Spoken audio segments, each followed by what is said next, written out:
சென்னைக்கு விமானத்தில் இருந்து கடத்தி வரப்பட்ட 50 லட்சம் ரூபாய் மதிப்புள்ள கஞ்சா பறிமுதல். பலகார பொருட்களோடு கடத்தி வந்த சகோதரர்கள் உட்பட 3 கைது.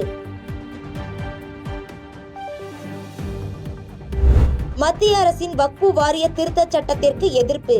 நெல்லை உட்பட தமிழகம் முழுவதும் தமிழ்நாடு தவ்ஹீத் சார்பில் ஆர்ப்பாட்டம்.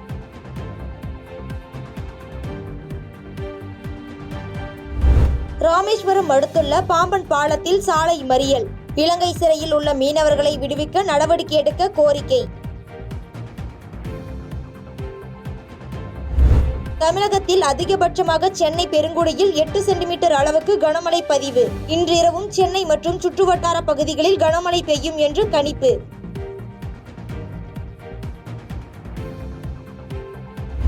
மதுரை வைகை ஆற்றில் பெருக்கெடுக்கும் வெள்ளம். கோரிப்பாளையம் மேம்பால பணிகள் தற்காலிகமாக நிறுத்தம்.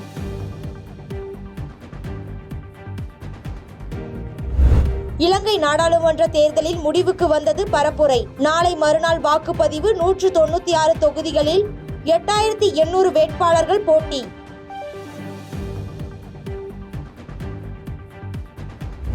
ஸ்டார்ட் அப் நிறுவனங்களுக்கான நிதி உதவி 50 கோடி ரூபாயாக உயர்த்தப்பட உள்ளதாக துணை முதலமைச்சர் உதயநிதி ஸ்டாலின் தகவல்.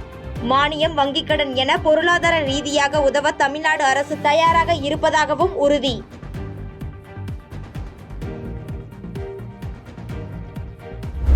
கங்குவா திரைப்படத்தின் சிறப்பு காட்சிக்கு தமிழ்நாடு அரசு அனுமதி.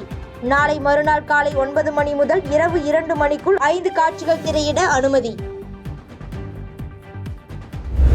உத்தரப்பிரதேசத்தில் 2வது நாளாக மாணவர்கள் போராட்டம்.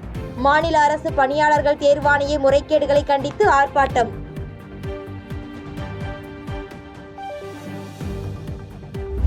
உத்தரப்பிரதேசத்தில் வீட்டுப்பூச்சி வேலைக்காக மண் எடுக்க சென்றபோது விபரீதம். மண் சரிவில் சிக்கி 4 பெண்கள் உயிரிழப்பு, 5 பெண்கள் மருத்துவமனையில் சிகிச்சை.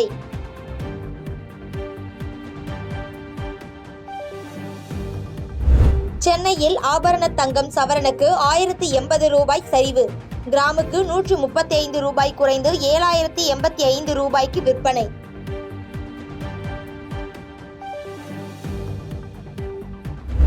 சென்னையில் விட்டு பெய்யும் கனமழை. புறநகர் பகுதிகளிலும் பல்வேறு இடங்களில் பலத்த மழை. தமிழகம் நோக்கி நகர்ந்தது காற்றழுத்த தாழ்வு பகுதி. வட மாவட்டங்களில் மழை தொடரும் என வானிலை மையம் அறிவிப்பு.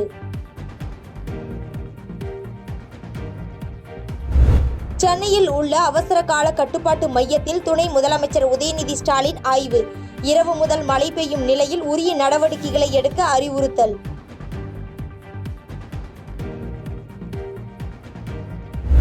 திருச்செந்தூர் அருகே மாணவிகளுக்கு உடற்கல்வி ஆசிரியர் பாலியல் தொல்லை அளித்த கொடுமை. பள்ளியின் செயலாளர், தலைமை ஆசிரியர் ஆகியோர் கைது.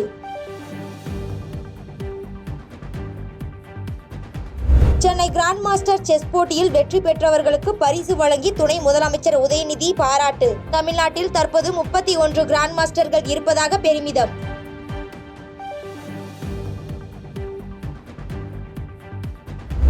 கோயம்பேட்டில் வெங்காயத்தை தொடர்ந்து பூண்டின் விலையும் கடுமையாக உயர்வு.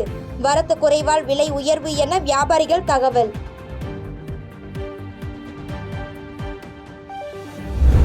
ஜார்க்கண்டில் நாளை தேர்தல் நடைபெற உள்ள நிலையில் இன்று பல்வேறு இடங்களில் அமலாக்கத்துறை சோதனை. வங்கதேசத்தில் இருந்து ஊடுருவிய நபர்களுடன் நடைபெற்ற சட்டவிரோத பண பரிமாற்றங்கள் குறித்து நடவடிக்கை.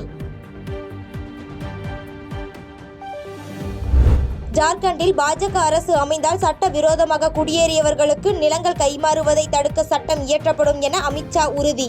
பழங்குடியின பெண்களை மணர்ந்தவர்களாக இருந்தாலும் கையகப்படுத்திய நிலங்களை திருப்பித் தர வைப்போம் என பிரச்சாரம்.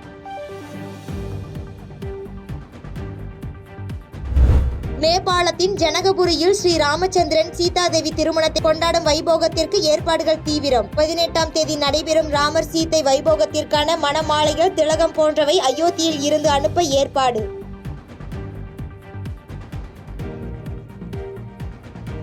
செய்பவரை கண்டால் நாம் பயங்கொள்ளலாகாது பாப்பா. மோதி மிதித்து விடு பாப்பா, அவர் முகத்தில் உமிழ்ந்து விடு பாப்பா. அண்மை செய்திகளை உடனுக்குடன் தெரிந்து கொள்ள இணைந்திருங்கள் இயம்நாடு தொலைக்காட்சியுடன்.